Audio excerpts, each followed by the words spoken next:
थोड़े लेवल ऊपर की बात हो रही है, नहीं तो फिर वो जो टीचर्स लोग पढ़ाते ना, पीडीएफ खोल दिया, हिंदी मीडियम रटाते तुमको जा रहा है, तुम्हारा ग्रामर बर्बाद कर देगा वो सब, ठीक है ना। उस सब के चक्कर में मत पढ़ना कहिए, ठीक है। तो ये कहानी हमारी शुरू हो जाती है, and the story now comes to the most turning point. सबसे टर्निंग पॉइंट पे हम लोग पहुंच चुके हैं, and that is the usages of present indefinite tense. बेटा यहां से ना डायरेक्ट क्वेश्चंस एग्जाम में पूछे जाते हैं, डायरेक्ट क्वेश्चंस पूछे जाते हैं। अब ये डायरेक्ट क्वेश्चंस क्या है, बड़े ध्यान से समझिएगा।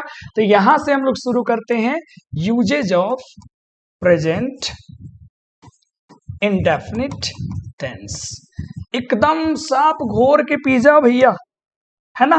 और आपने भी जीवन में कभी ना कभी कहीं ना कहीं टेंस तो पढ़ा होगा, और यहाँ आपके भाई टेंस पढ़ा रहे हैं, तो now you will make difference, ठीक है। अब आप डिफरेंस कर सकते हो कि ओकरा में का स्वाद बा आ इहवा का स्वाद बा। चला आगे पढ़ल जा बाबू, चलो आ जाओ। जब हम बेटा जी बात करते हैं यूजेस की, किसकी बात करते हैं, यूजेस का मतलब अब प्रयोग का, तो सबसे पहला जो प्रयोग आता है ना, बड़ा मजेदार प्रयोग है, ध्यान से समझना। प्रेजेंट इंडेफिनिट टेंस का पहला प्रयोग है बेटा जी, जो काम आप डेली करते हो, जो आपकी डेली रूटीन है, जो रेगुलर एक्टिविटीज हैं, जो परमानेंट एक्टिविटीज है, वो हमेशा ऐसी होती रहेंगी। उन सभी सेंटेंसेस को बनाने के लिए हम प्रेजेंट इंडेफिनिट का इस्तेमाल करते हैं। जैसे मैं 7 बजे अंग्रेजी पढ़ाता हूं, तो ये मेरा रोज का काम है। समझते हो, गाना सुने हो ना, 4 बोतल वोट का, काम मेरा रोज का, ना किसी ने बोला ना किसी ने टोका। तो ये अपना हैबिट बता रहा है। गाना आता है, सुबह से लेके शाम तक, समझ रहे हो, अरे वाह मजा आ जाएगा, पढ़ के तो देखो। तो ये पहला जो यूज है बेटा जी, वो पहला यूज किसको बताता है, समझिएगा। तो इसका प्रयोग किया जाता है टू मेंशन। मेंशन का मतलब बेटा, आप टू शो भी लिख सकते हो, दिखाने के लिए, कोई दिक्कत नहीं है। क्या क्या हमें दिखाना है बता दियो जरा। तो हमें दिखाना है to mention routine action, routine या फिर बोल सकते हो आप डेली एक्शन, और यही डेली एक्शन राजा आपके क्या बन जाती है, आपकी हैबिट बन जाती है। और यहां से डायरेक्ट क्वेश्चन बबुआ हो कहाँ आवेला, तो हमने के एग्जाम में डायरेक्ट क्वेश्चन आता है, एकदम ऐसे चीर फाड़ के क्वेश्चंस आते हैं। तो बोलो बेटा याद रहेगा, है ना। अब इसके लिए जो चीज हम आपको बताने जा रहे हैं, वो दिल खुश हो जाएगा आपको। चलो वो क्या है, पहले एग्जाम्पल से समझते हैं, फिर वहां हम लोग पहुंचेंगे। तुम दिल की धड़कन में, चलो भैया देखते हैं। पहली एग्जाम्पल मैंने सेट करा, सी always comes at the right time, at the right time। यहां पे मैंने लिखा he often visits my home, ठीक है। फिर यहां पे मैंने लिखा I usually invite them। यहां पे मैंने लिखा they go to school every day। चलो जी बेटा, बड़े ध्यान से पूरे सेंटेंसेस को देखो, खूब ध्यान से देखो।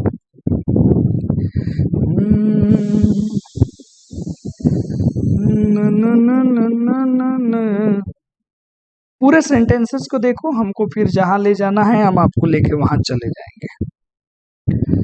ल ल ल ल ल ल ल ल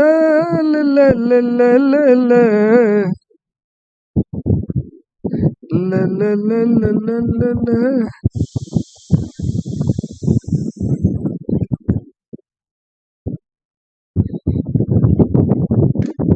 ठीक है, अब आए वो एक एक करके समझते हैं। अब देखो भैया, इस सब में हम शुरू में बताए थे कि हमें एग्जाम में क्या देगा, टाइम, और हमसे क्या पूछेगा, टेंस। क्या देगा उधर, टाइम, और हमसे क्या पूछेगा, टेंस। तो हमें क्या करना है, और वो टाइम का पता कैसे चलेगा, तो किसी वर्ड से, किसी फ्रेज से, किसी सेंटेंस से, किसी से भी पता लग सकता है। यहां देखो गौर से, always, often, usually, every day, ये सारे जो वर्ड्स हैं ये हमें बताते हैं कि काम मेरा रोज का, I see always comes at right time, वो हमेशा सही समय पर आती है, यानी कि वो उसका डेली हैबिट है, वो आती है। ही ऑफन विजिट्स माई होम, वो प्रायः मेरे घर आता है। ही आई यूजुअली, मैं प्रायः इनवाइट देम, उन्हें आमंत्रित करता हूं। I go to school every day, हम तो प्रतिदिन स्कूल जाते हैं। तो ऐसे ऐसे कुछ कुछ कीवर्ड्स है राजा जो तुम्हें याद करना पड़ेगा, ठीक है। और ये देखते ही आपको समझ में आ जाएगा कि गुरुजी ऐसा लग रहा है कि कहीं ये जो है प्रेजेंट इंडेफिनिट से तो नहीं मेल खा रहा है। चलो भैया, तो आते हैं यूजुअली, ऑफन, ठीक है, यूजुअली ऑफन हो गया। उसके बाद में बात करते हैं, बहुत सारे शब्द हैं जैसे ऑलवेज, ला फ्रीक्वेंटली, ठीक है बाबू। इधर में हम लिख सकते हैं, ठीक है, जैसे यूजुअली हो गया, ऑफन हो गया, ऑलवेज हो गया, फ्रीक्वेंटली हो गया। इधर में ओकेजनली, ठीक है, जगह है नहीं, आप इतना भी कर लोगे तो आपका काम निकल जाएगा, ठीक है। इसके अलावे याद रखिए जैसे रेयरली, जैसे बेयरली, जैसे नेवर, बात समझ में आया, जैसे हार्डली, है ना, जैसे सेल्डम, याद रखियो, ठीक है। उसके अलावा बेटा जी एवरी के साथ, एवरी के साथ क्या लगा रहता है, टाइम, जैसे every day, every morning, every night, ये सारे शब्द लगे रहते हैं, ठीक है। इसके अलावे भी और सारे शब्द होते हैं, हमारा इनसे काम चल जाएगा। अब इसमें हमें क्या याद रखना है जो हमारे लिए बहुत महत्वपूर्ण है, क्या याद रखना है कि ये वाले जो भाई साहब हैं ये सभी के सभी पॉजिटिव हैं, सभी के सभी क्या है, पॉजिटिव है। और इनका प्रयोग जो है राजा समझिएगा मेन वर्ब से पहले करना है। और यहाँ मेन वर्ब के रूप में कौन है, वन या फिर फाइव से पहले, बड़े ध्यान से समझ लो। दूसरा जो यहाँ पे बेटा जी शुरू होता है वो होता है रेयरली। ये भाई मेरे सारे के सारे ये नेगेटिव वर्ड्स हैं, याद करो क्वेश्चन टैग वाला समय, है ना। Rarely, barely, never, hardly, seldom, scarcely, ये सारे शब्द इसमें आते हैं, सभी के सभी शब्द। तो हमारा तो काम चल जाएगा, एनफ है इतना, ठीक है। चलो थोड़ा इधर कर देते हैं, कुछ लोग दिख नहीं रहा होगा। ये सब बेटा होते हैं नेगेटिव, ये सब के सब क्या होते हैं बोलो जरा, नेगेटिव होते हैं। लेकिन इनका भी प्रयोग आपको मेन वर्ब से कहाँ करना है, पहले करना है, याद रखना, ठीक है। चलो अब यहां से हम बढ़ते हैं किनके बारे में बेटा, यहां से आते हैं इनके बारे में। तो ये हमारे कोई दिक्कत नहीं है, ये सेंस में बिल्कुल पॉजिटिव है। इनका प्रयोग ठीक है सेंटेंस के आखिर में करना है, आखिर यानी कि अंत में करना है, ठीक है। खूब ध्यान से इनको देखो और अभी पढ़ो, जहां हो वहीं से पढ़ो, ठीक है।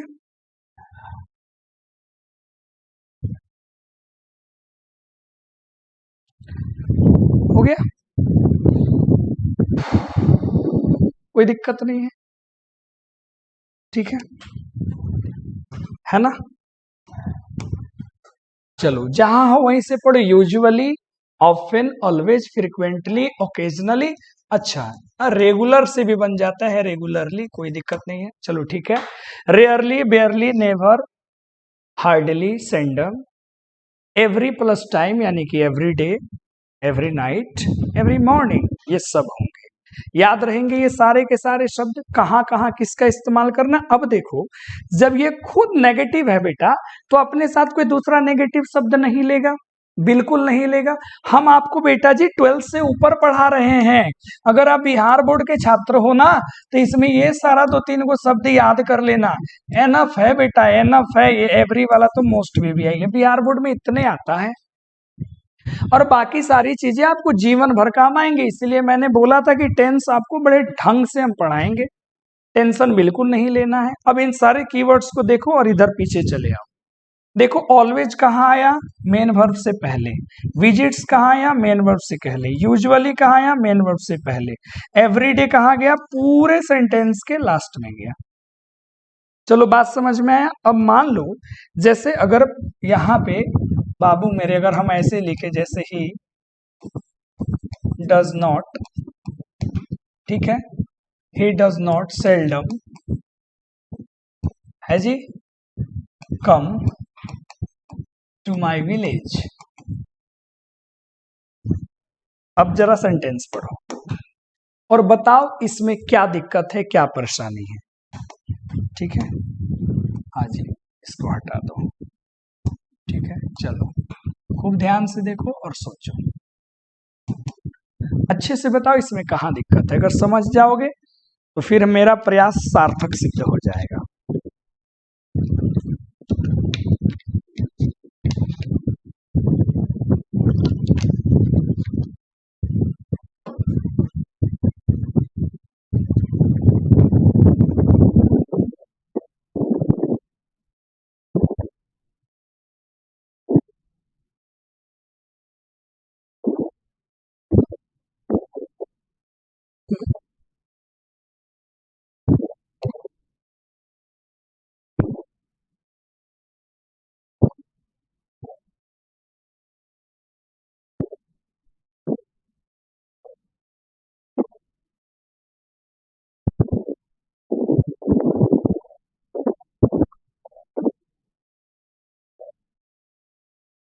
ठीक है, चलो चलो चलो चलो मेरे भाई, चलो रे चलो, छोटी छोटी बहना, दिमाग लगाओ। अब आप बोलोगे सर जी ये तो अपने आप में नेगेटिव है। तो गुरुजी जब ये अपने आप में नेगेटिव है तो ये बवंडर आपने क्यों लगाया। अब प्यारे बच्चों, यहाँ पे हमारे कुछ है ना स्टूडेंट्स लोग हैं, जैसे आप लोग जैसे हैं।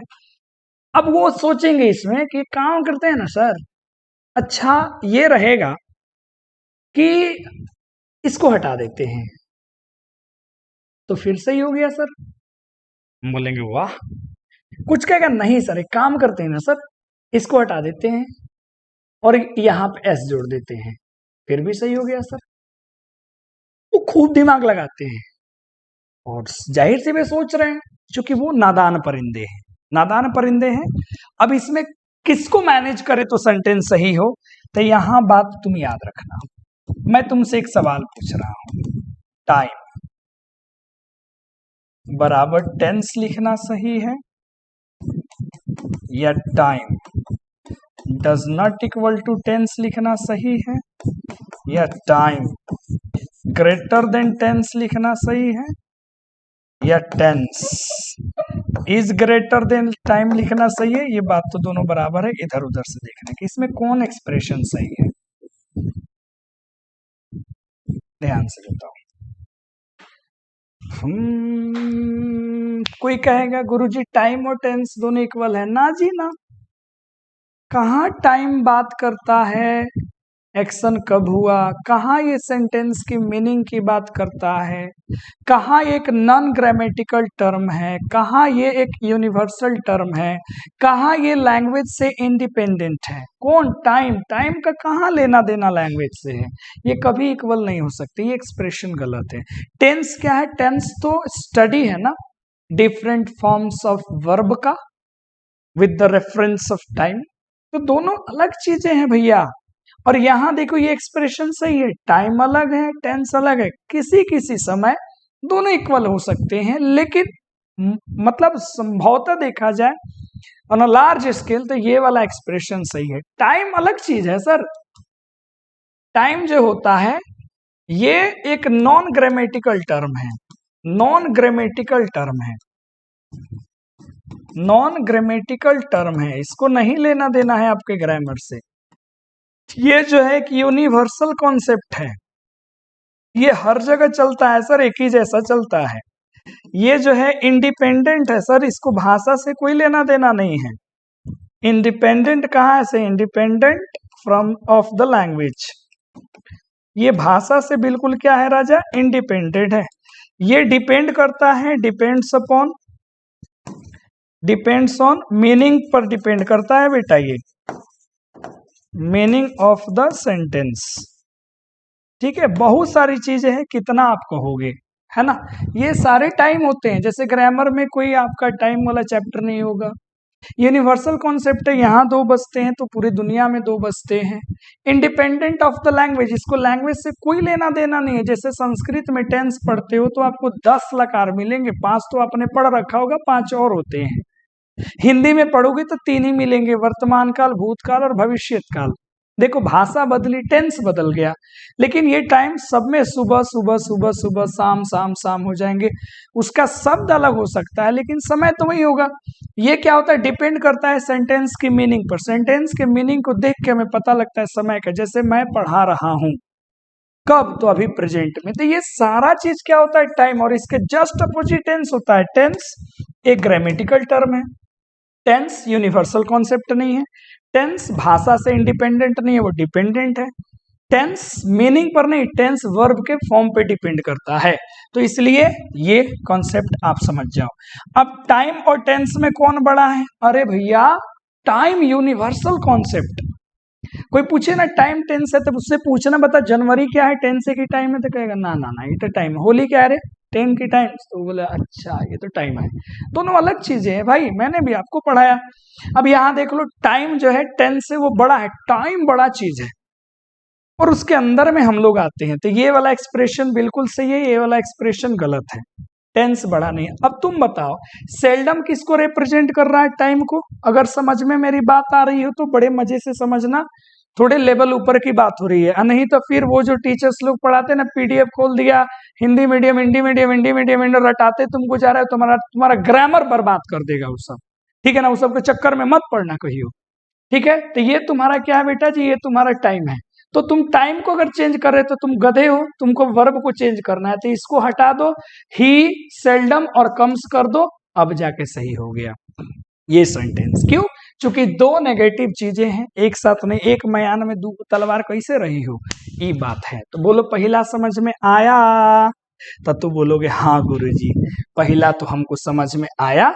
वो ये है कि गुरुजी रेगुलर रूटीन या हैबिट को दिखाने के लिए हम प्रेजेंट इंडेफिनिट का प्रयोग करते हैं, जिसका ये सारा कीवर्ड्स है। गुरुजी मजा आ गया सर। पहला